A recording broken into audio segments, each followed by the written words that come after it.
Okay, good morning mga ka-solar. So, nandito tayo ngayon sa isang site natin. Tapos na natin yung ating installation. Nag-install tayo ng bali 16 pieces, 550 watts solar panel. So, yan. Makikita natin, tapos na.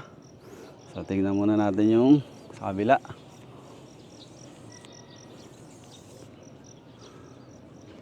So, yan. So, dual side siya. Ayan.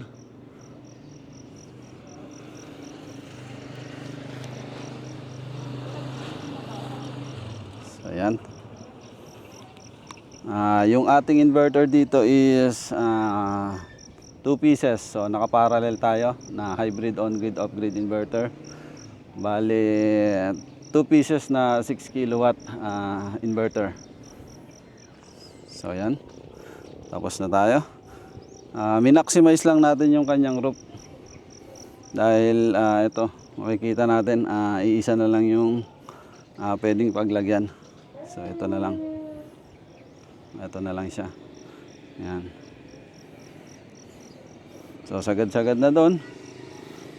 Ayan. Sagad na tayo doon. Ayan. Bali, ang nakalagay dito is yung 1, 2, 3, 4, 5, 6, 7, 8. 8 pieces dito. And then 8 pieces din sa kabila. Para balance.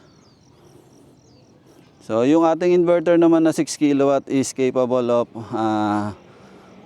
handling 7.2 or 7.5 na capacity ng panels. Pero since limited nga yung space ng roof, so minaximize lang natin yung roof. Ayan. And then ito yung aming usual installation. So yung ating L-put. Ito, silipin natin mga guys. So ayan. Ito yung ating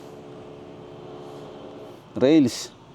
So normally dito talaga yung sealant natin supposed to be dapat laging paikot siya. Ayan. Ayan, sinisilat na rin natin yung ating mga dinaanan kahit hindi na natin nagalaw. So normal kasi pag umapak tayo dito, lumulubog yan. So hindi na natin napapansin. So mas safe na lagyan natin ng sealant. So ayan. So lahat yan nakasilant. Ayan.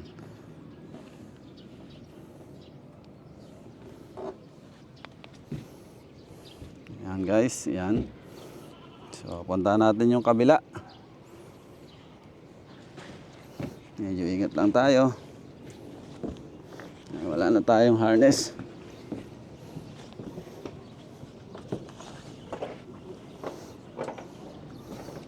So ayan.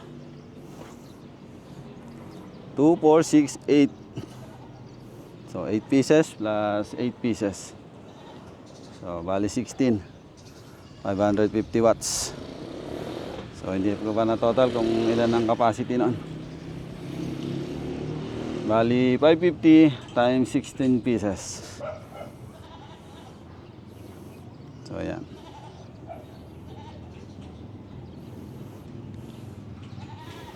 Yan guys, nakapag-wiring na rin tayo. So normally ito yung conduit, yung HDPE nya.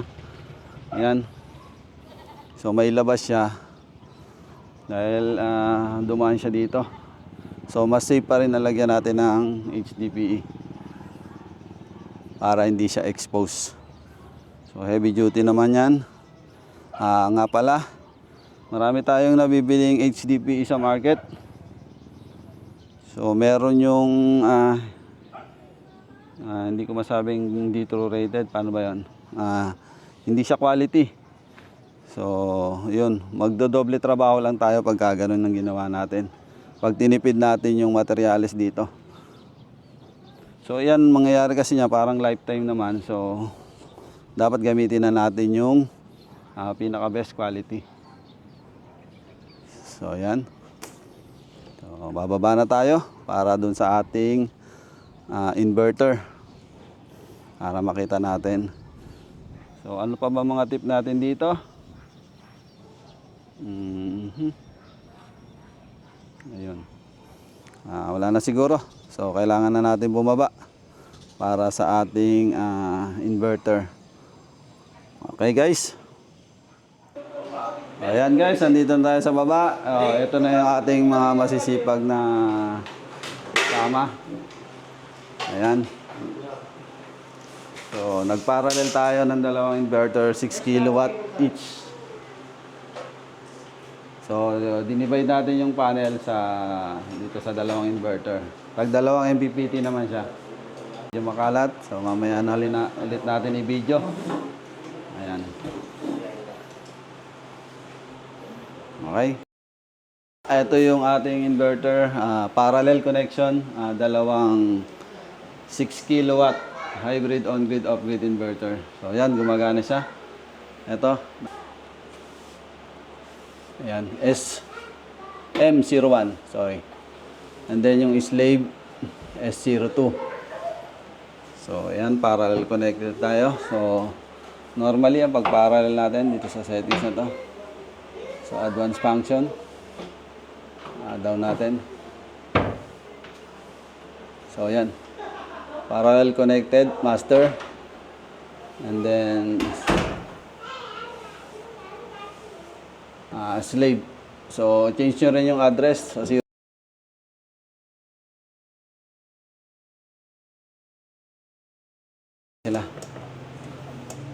So, nag-share sila ng load consumption.